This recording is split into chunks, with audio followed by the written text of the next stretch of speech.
Salam saudara-saudari, sangat bersukacita karena kita dapat mengambil perjamuan kudus bersama, walaupun secara online. Kita akan memasuki siri khotbah yang baru yang bertema Tak Terhalang. Ada 8 topik khotbah untuk siri khotbah Tak Terhalang. Dan hari ini kita akan melihat topik pertama, yaitu Saat Kita Bersatu. Tuhan rindu agar semua manusia mengenal Dia secara pribadi. Buku Kisah Para Rasul mencatat kelahiran gereja awal dan bagaimana banyak orang ditambahkan ke dalamnya. Walaupun terdapat cabaran dan tentangan yang kuat, gereja terus berlipat ganda. Hari ini Tuhan mau terus menyokong umatnya saat kita bersatu, menghormati Dia dan firman-Nya. Maka gereja Yesus Kristus akan bertumbuh dan tak akan terhalang walaupun oleh pandemik ataupun situasi yang mencabar. Tuhan menciptakan manusia dengan tujuannya yang kita sebut sebagai amanat agung. Tetapi manusia berpaling daripada amanat agung Tuhan dan menjauh daripada Tuhan. Dan manusia memberontak terhadap Tuhan dan dosa tersebar di seluruh dunia. Dan kita juga baca di dalam buku Kejadian di mana Tuhan harus mendatangkan air bah untuk menghapuskan umat manusia. Tetapi karena iman dan kesetiaan daripada Nuh dan keluarganya diselamatkan oleh Tuhan. Tuhan berkenan kepada Nuh dan berjanji dengan memberi tanda pelangi bahwa tidak akan ada lagi air bah untuk menghapuskan manusia dari bumi. Nuh dan keluarga memulai kehidupan yang baru yang benar di hadapan Tuhan. Tetapi karena dosa, keturunan Nuh telah menjauh dari Tuhan dan mencoba untuk menjadi Tuhan. Karena itu mari kita baca petikan daripada firman Tuhan tentang Menara Babel di buku Kejadian 5:11. Dan kita akan mengambil daripada beberapa ayat saja, tapi kamu dapat membaca seluruh ayat di dalam Kejadian 11. Mari kita baca bersama. Adapun seluruh bumi satu bahasanya dan satu logatnya. Juga kata mereka, marilah kita dirikan bagi kita sebuah kota dengan sebuah menara yang puncaknya sampai ke langit. Dan marilah kita cari nama supaya kita jangan terserak ke seluruh bumi.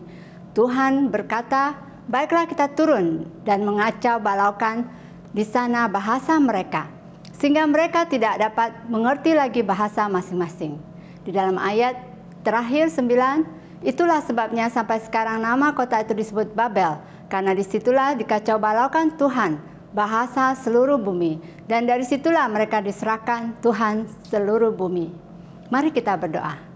Tuhan, kami ucap terima kasih untuk hari ini. Kiranya Engkau memberkati setiap kami Tuhan, dan melindungi setiap pribadi pas pribadi Tuhan. Dan Tuhan, pada saat kami mendengarkan firman-Mu, bukalah hati kami untuk menjadi pendengar dan pelaku firman-Mu.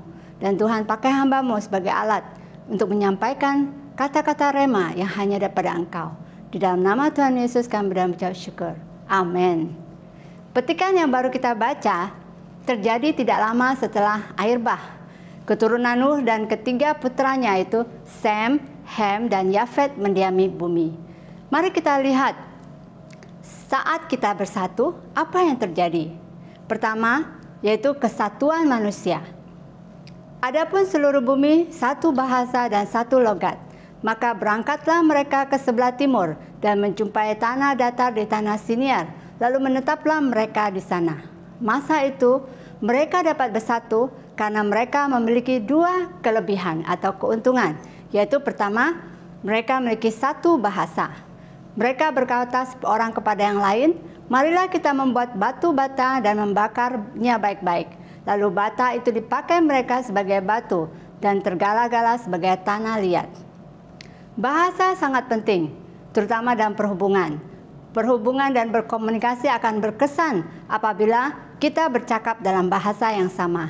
Contohnya, jika kita bertemu pertama kali dengan seseorang dan jika orang tersebut berbahasa atau dari suku bangsa yang sama, kita akan cepat menjadi dekat, betul kan? Dan selesa untuk bercakap. Bahasa yang sama akan mengurangi masalah untuk saling memahami. Namun kadang pula bagi kita untuk memahami, kita perlu memahami cara berkomunikasi yang baik.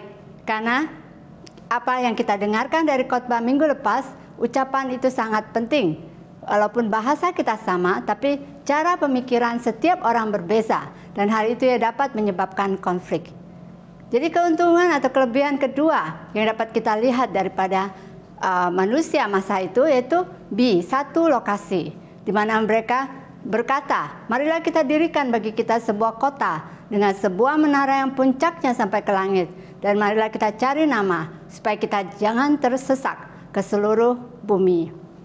Mereka menggunakan pengetahuan mereka dan kemajuan teknologi untuk membina bandar, dan mereka memiliki keuntungan untuk bersatu karena mereka berada di dalam satu lokasi. Tapi satu hal daripada kelebihan yang mereka miliki, satu hal yang tidak berkenan di hadapan Tuhan yaitu kesatuan. Walaupun itu baik, tetapi kisah Menara Babel ini melihat dan mengajar kita bahwa kesatuan yang bukan atas dasar kehendak Tuhan tidak berkenan bagi Tuhan. Dan apakah kedua perkara yang dapat kita lihat di sini? Yaitu pertama, yaitu saat kita bersatu, kita menjauh dari Tuhan. Kalau kita lihat kehidupan mereka, masa itu mereka hidup benar di dalam Tuhan. Mereka bersatu, mereka tidak bertengkar atau perang. Ini kadang terjadi pada manusia dapat jatuh dalam perkara ini juga. Mungkin kita pikir bahwa saya hidup benar dan harmonis dengan satu sama lain. Itu cukup. Tetapi tanpa kita sadari, kita menjauh daripada Tuhan karena kesatuan atau kebersamaan kita. Dan kita bahkan membawa orang lain jauh daripada Tuhan. Jadi kesatuan yang tercipta tanpa Tuhan tidak akan berkekalan. Saya diingatkan masa college, saya memiliki kawan-kawan dekat. Kami sangat bersatu, kami bersepakat dan melakukan banyak perkara bersama. Tetapi mereka tidak senang pada saat saya mulai pergi ke gereja, dan bahkan mereka mencobai saya untuk merokok.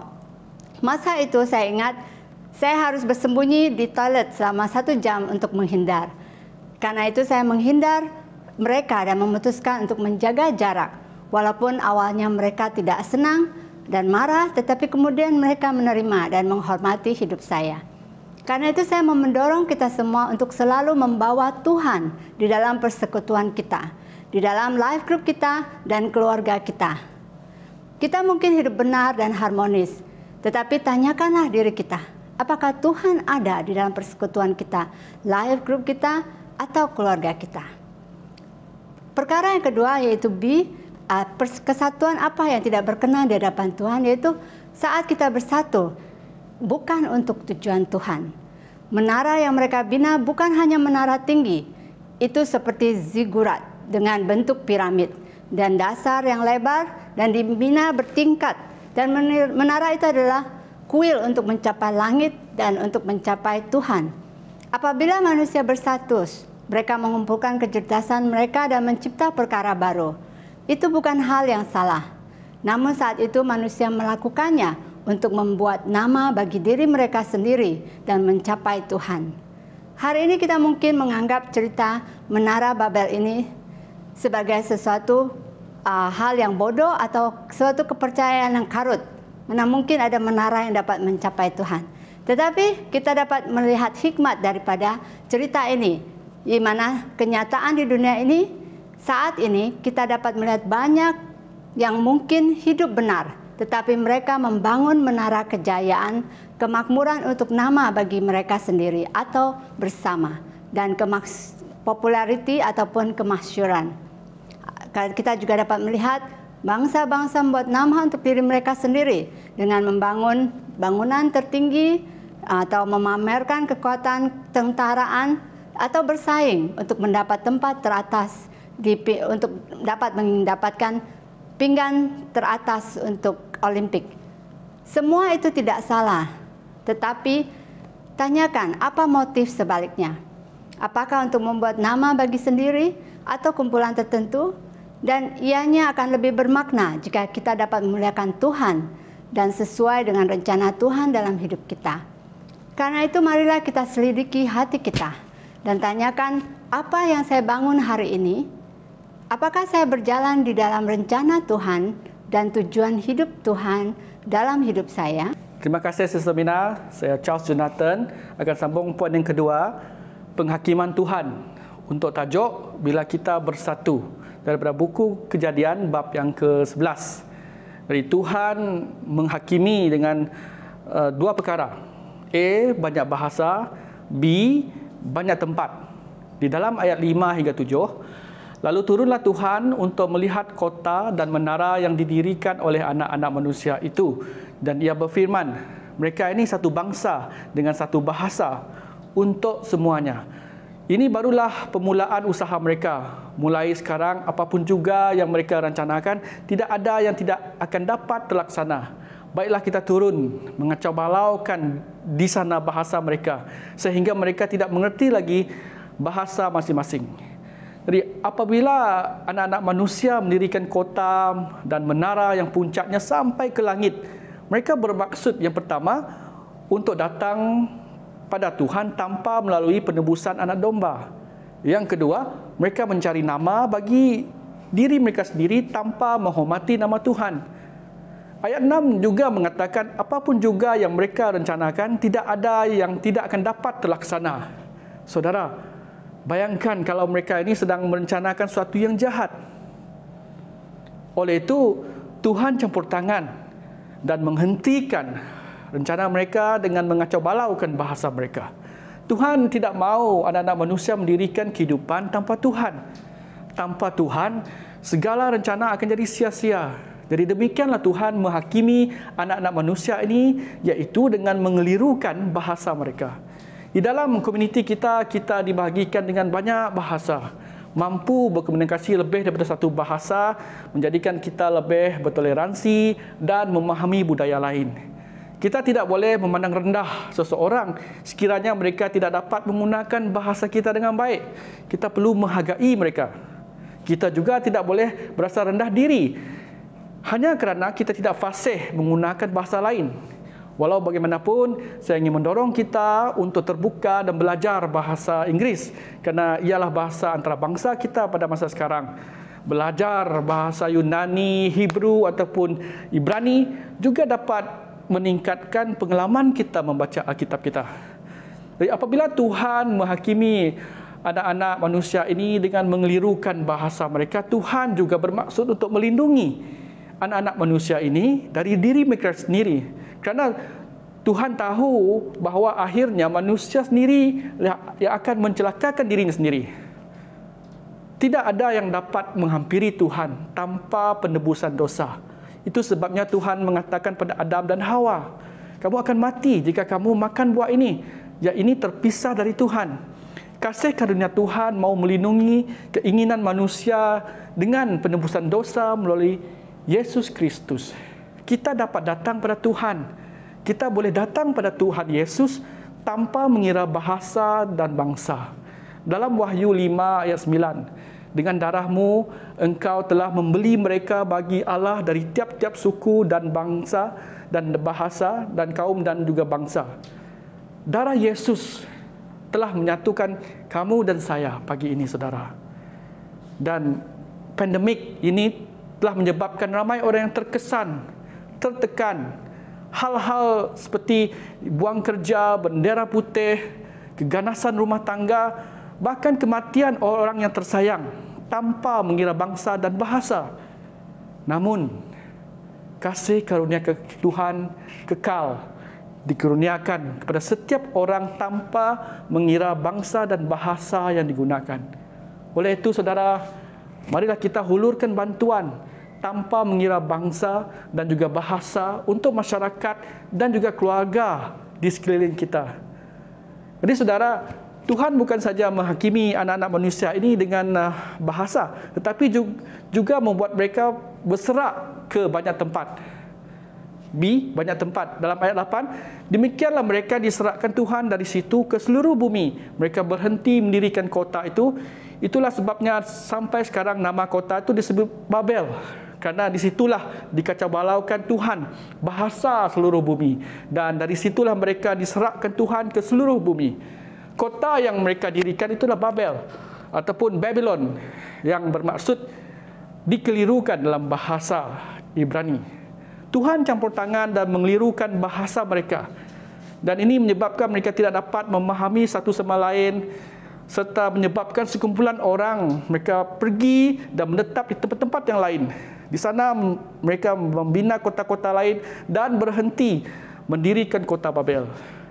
Ini adalah campur tangan Tuhan untuk manusia tersebar ke pelbagai tempat. Ketika manusia tidak taat, yang mengancam untuk merosakkan benih Tuhan, dari mana Mesias akan datang. Tuhan adalah Tuhan kepelbagaian. Tuhan mau memenuhi rancangannya melalui kepelbagaian. Di tempat saya mula mengajar dulu, ada seorang guru daripada bangsa lain yang makanan asalnya mereka adalah makanan yang penuh rempah dan kari. Kalau yang berpeluh, peluhnya akan berbau kari. Tidak semua guru selesa kalau berdekatan dengan dia. Tapi bagi saya, tidak ada apa-apa yang tidak menyelesaikan. Dia seorang guru yang dedikasi, mengajar subjek kimia yang dengan baik. Saya pernah nak bawa dia ke gereja, tetapi dia telah berpindah balik ke negeri asalnya, Kedah. Bagi saya, ia adalah satu kepelbagaian Tuhan. Saudara, untuk kita menangkan jiwa untuk Tuhan, kita perlu terima kepelbagaian seperti ini. Walaupun sekarang kita tidak dapat bergerak ke banyak tempat, kita masih boleh berdoa untuk saudara-saudara dan keluarga kita di tempat yang lain. Pada bulan yang lepas kami dikejutkan apabila salah seorang anggota keluarga isteri saya di Kuala Lumpur sakit teruk dan masuk ICU kerana jangkitan COVID-19. Darah beku pada jantung dan paru-parunya. Jadi kami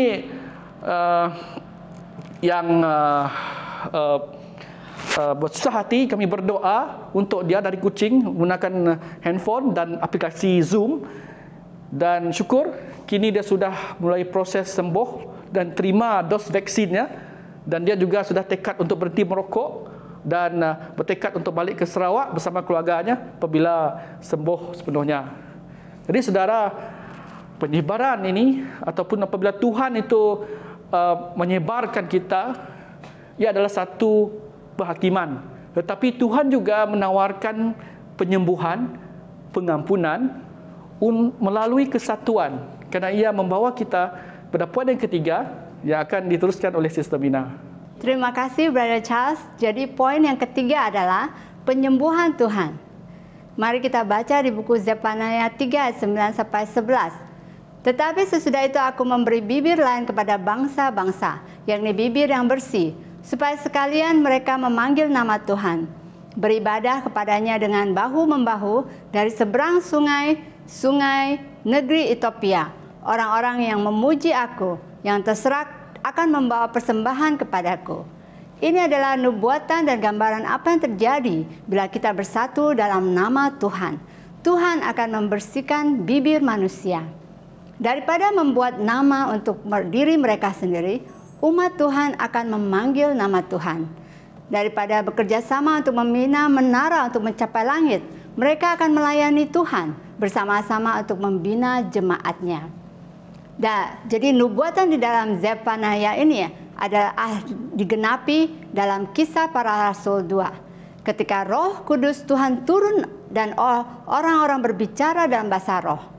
Kita lihat dalam firman Tuhan dikatakan, maka dipenuhilah mereka dengan Roh Kudus. Lalu mereka berkata-kata dalam bahasa-bahasa lain, seperti yang diberitakan oleh Roh itu kepada mereka untuk mengatakannya, sambil memuji Allah, dan mereka disukai semua orang. Dan tiap-tiap hari Tuhan menambah jumlah mereka dengan orang yang diselamatkan. Jadi kita dapat lihat dari sini, dalam Kejadian 11, orang-orang mempunyai satu bahasa, dan mereka bersatu untuk tujuan dan usaha duniawi.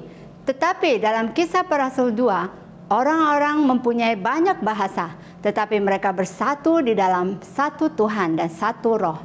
Dan rancangan Tuhan tidak dapat dihentikan, dan mereka berlipat ganda walaupun banyak cabaran dan penganiayaan. Jadi Tuhan kita adalah Tuhan yang mempunyai keberbagaian. Kita mungkin bercakap dalam bahasa yang berbeza, tetapi apabila kita melayani Tuhan yang sama, kita adalah satu di dalam roh. Saya diingatkan bagaimana setiap tahun sebelum pandemik, kita mengadakan Go Sunday bersama jemaat bahasa Inggris dan Mandarin. Kita pergi bersama-sama untuk misi. Itu adalah perkara yang sangat indah jika umat Tuhan bersatu dalam keberbagaian untuk melakukan pekerjaan Tuhan. Itu sebabnya penting bagi umat Tuhan datang bersama dalam persekutuan. Walaupun kita tidak dapat bersekutu secara jasmani, tetapi kita tetap dapat bersekutu secara online, sama ada live group online ataupun mezbah doa online dan kebaktian online. Karena kuasa Tuhan akan bekerja dahsyat pada saat umatnya bersatu dan berdoa bersama-sama, terutama pada masa yang penuh cabaran saat ini. Karena itu marilah kita mendorong satu sama lain untuk join program online kita. Seperti firman Tuhan di Pengkhotbah 4:12 katakan, dan bila mana seorang dapat dialahkan, 2 orang akan dapat bertahan. Tali 3 lembar tidak mudah diputuskan. Amin. Jadi kesimpulannya, ketika manusia bersatu, apa yang mereka rancangkan tidak mustahil bagi mereka untuk mencapai. Namun, jika ianya atas dasar kepentingan diri, itu tidak akan berkekalan dan itu tidak berkenan di mata Tuhan. Jadi bagi kita yang dilahirkan dan dikaruniakan bahasa ibu, gunakanlah untuk menjangkau jiwa yang sama bahasa dengan kita. Contohnya, setelah kebaktian ini, kalian dapat menulis nota khotbah kalian dan mungkin kalian boleh terjemahkan dalam bahasa ibu kalian, contohnya bahasa Iban atau bahasa Bidayu atau bahasa lain, dan kalian dapat WhatsApp kepada kawan-kawan atau kerabat keluarga kalian untuk memberitakan firman Tuhan kepada mereka. Bolehkah? Jika boleh, tolong type di ruang komen amen. Dan ketika kita bersatu dalam melayani Tuhan di kerajaan Tuhan, kita menjadi bagian daripada rancangan Tuhan yang pasti akan digenapi dan tidak dapat diberhentikan bagi menyatakan namanya. Dan karya-karyanya akan dinyatakan di kota kita dan juga di bangsa-bangsa. Karena itu marilah kita menghargai keberbagaian, karena Tuhan tidak melihat uniformity atau sesuatu yang seragam.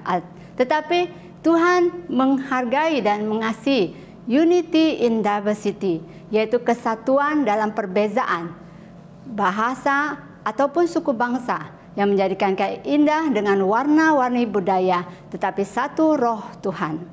Dan kita bersatu untuk melayani kerajaan Tuhan. Amin. Mari kita berdoa. Bapa di surga, terima kasih untuk firman-Mu. Terima kasih karena mengingatkan kami tentang kuasa saat kita bersatu.